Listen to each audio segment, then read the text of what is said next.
بسم اللہ الرحمن الرحیم۔ السلام علیکم عزیزان محترم۔ مہاراجہ رنجیت سنگھ کے فوج کا اطالوی کمانڈر ابو طبیلہ کی داستان کی آخری قسط کتاب ضلع پشاور کا گزٹ میں درج ہے کہ ٹیکس وصولی کے لیے انہوں نے ریکارڈ بک کا نظام شروع کر رکھا تھا اور ایک مقررہ شرح ٹیکس متعارف کروائی۔ اس کتاب میں تاریخ کے کئی معتبر حوالوں کے ذریعے بتایا گیا ہے کہ اس دور میں پشاور کی آمدنی میں بتدریج اضافہ ہوا، جو کہ دورانی دور حکومت کے محصولات سے کئی زیادہ تھا۔ مالی خوشحالی اپنی جگہ تو دوسری جانب ان کے دور میں مقامی لوگوں کی عزت نفس کو مجروح کرنا عام سی بات تھی۔ Storm and sunshine of a soldier life میں کولین کمینزی لکھتے ہیں کہ معمولی باتوں پر سرعام کوڑوں اور جوتوں سے مارنا معمول تھا، اور کہا جاتا ہے کہ 1842 میں افریدی قبائل کے ہاتھوں شکست کھانے والے سکھ فوجیوں کو ابو طبیلہ نے پشاور کے بازاروں میں جوتوں سے پیٹا۔ ابو طبیلہ کا فارسی میں لکھوائے گئے ایک فرمان بنامے قمردین محمد خان مومن کے مطابق 2 گاؤں گڑی چندن اور شمشتون کی جاگیر اس شرط پر قمردین کو حوالے کی گئی کہ وہ ہر سال 50 افریدیوں کے سر کاٹ کر دربار میں پیش کرے، بصورت دیگر انہیں جرمانہ ادا کرنا ہوگا۔ ڈائریکٹر آثار قدیمہ خیبر پختونخوا ڈاکٹر عبدالصمد کے مطابق تاریخی حوالوں سے معلوم ہوتا ہے کہ ابو طبیلہ پشاور کی تحصیل گورکڑی میں روزانہ کی بنیاد پر عدلیہ کونسل دربار لگاتے، جہاں ظلم و جبر کی نئی داستانیں رقم کی جاتی۔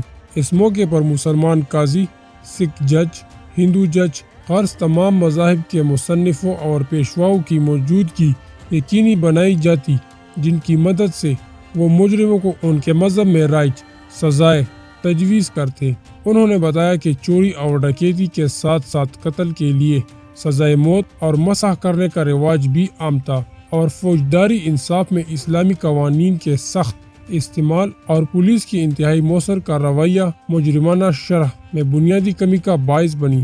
کولن کمینز اور سر ہنری لارنس دونوں نے ابو طبیلہ پر لکھی اپنی تحریروں میں بیان کیا ہے کہ سکھوں پر حملے کرنے والے مسلمانوں کے لیے ابو طبیلہ نے مغل دور کی تعمیر کردہ مسجد معبد خان کو دہشت کی علامت بنا دیا، جس کے مینار سے جرم سرزد کرنے والوں کو کئی دنوں تک لٹکائے رکھا جاتا۔ باغیوں کی سزا پاؤں سے الٹا لٹکانے اور گلے میں پندہ لگانے کی صورت ہوتی۔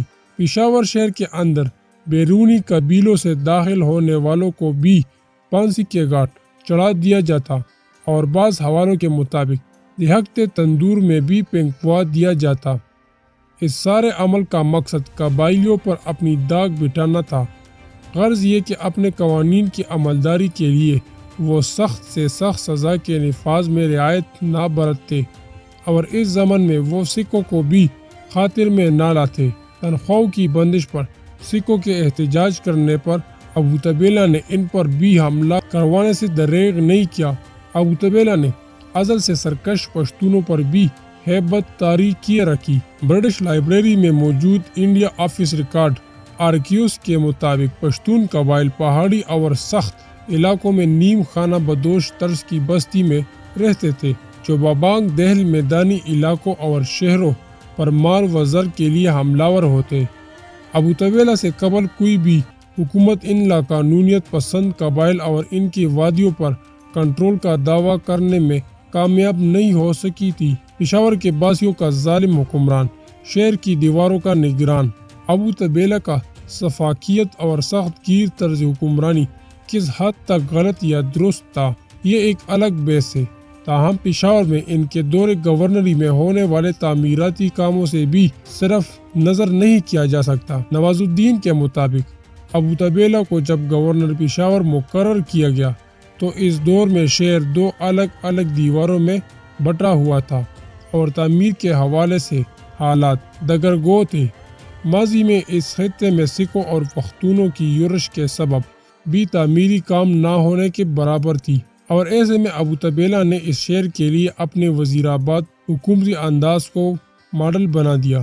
سب سے پہلے سول اور ملٹری دونوں عمارتوں کے لیے ایک بہت بڑا تعمیراتی پروگرام شروع کیا، اور پشاور شہر میں ٹاؤن پلاننگ کرتے ہوئے اسے نئے جدید انداز میں دوبارہ تعمیر کروایا۔ یورپی اصولوں کے مطابق گلیوں کو چوڑا کیا گیا، پلوں اور سڑکوں کا نظام بہترین بنایا اور ایک نیا بازار بھی تعمیر کیا۔ فیصل شہر بنائی گئی اور اس کی دیکھ بھال میں کوئی کسر نہ چھوڑی گئی۔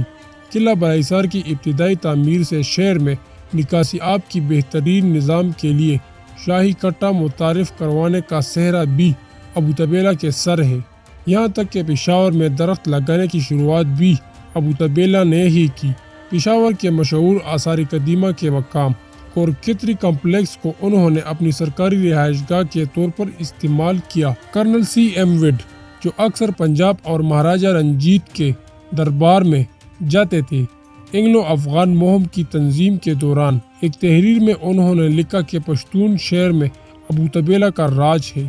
انہوں نے ابو طبیلہ کی طرف سے پیش کیے جانے والی فوجی اور لاجسٹک امداد کی تعریف کی اور خیبر قبائل کے ساتھ لین دین میں ان کی قابلیت اور علم کی بھی تعریف کی۔ ان سب کے باوجود بھی متعدد تاریخی حوالوں میں ابو طبیلہ کے نام کو ہمیشہ ظلم اور بربریت کے ساتھ منسلک کیا گیا۔ سب سے پہلے ان کی جلالی اور سختگیری حکمرانی کا ذکر کرنے والے برطانوی افسران تھے جو پشاور سے گزرے، جن میں Alexander Burnes, colonel C M Wade, Colin Mackenzie اور ہنری مٹنگری لارنس شامل تھے۔ مختلف ادوار میں مختلف مورخین نے ابو طبیلہ کے دور حکومت اور شخصیت کا اپنے حالات کے مطابق تجزیہ کیا، جس میں کچھ انہوں نے منفی تو کچھ مثبت بھی پیش کیا۔ ابو طبیلہ کا انجام۔ سیتا رام کولی اپنی آخری کتاب sunset of the Sikh empire سن 1839 میں بلوچوں کے ہاتھوں رنجیت سنگھ کے قتل کے بعد ابو طبیلہ نے لاہور میں بھی قیام کیا۔ رنجیت سنگھ کے بھیانک موت اور شورش زدہ صورتحال میں انہیں اپنے حالات مزید سازگار دکھائے نہ دیے تو انہوں نے اپنے وطن واپس لوٹنے کا فیصلہ کیا اور اپنے گاؤں لوٹ گئے۔ ایک یورپین سیاح گریسی نے اپنے سفر نامے میں ابو طبیلہ کی واپسی کی تصویر کشی کچھ یوں کی کہ اپنے وطن لوٹ جانے کے فیصلے کے بعد ابو طبیلہ پشاور آئے اور اپنے معاملات کو آخری شکل دی۔ عورتوں کا رسیہ ہونے کے سبب ان کے حرم میں درجنوں خواتین موجود تھی، جو سب انہوں نے اپنے دوستوں اور مصاحبوں میں بانٹ دی۔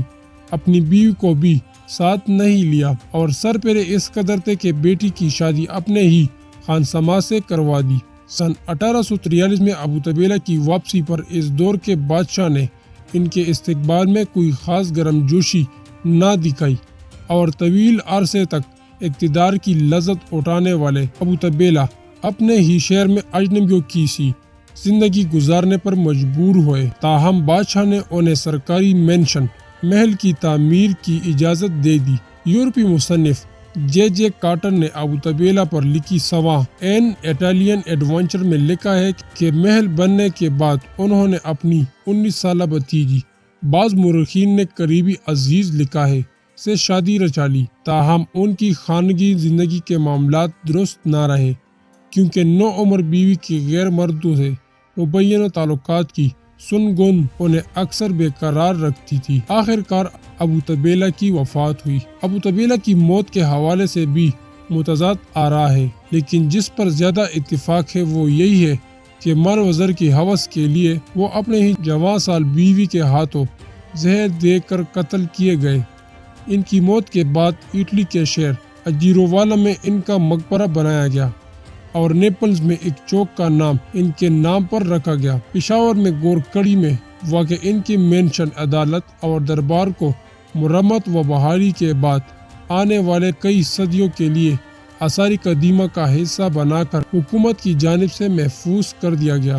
تاریخ دان ان کے انجام کے بارے میں لکھتے ہیں کہ ابو طبیلہ نے عسکری اور قائدانہ صلاحیتوں کی بنا پر شاندار زندگی گزاری۔ سفر اور مہم جوئی ان کا شیوا تھا۔ انہوں نے جنگیں لڑی، با اثر راجوں، مہاراجاؤں اور پشتون قوانین کو پسپا کیے رکھا، لیکن اپنی زندگی کی بازی اپنی آخری محبت کے ہاتھوں ہار گئے۔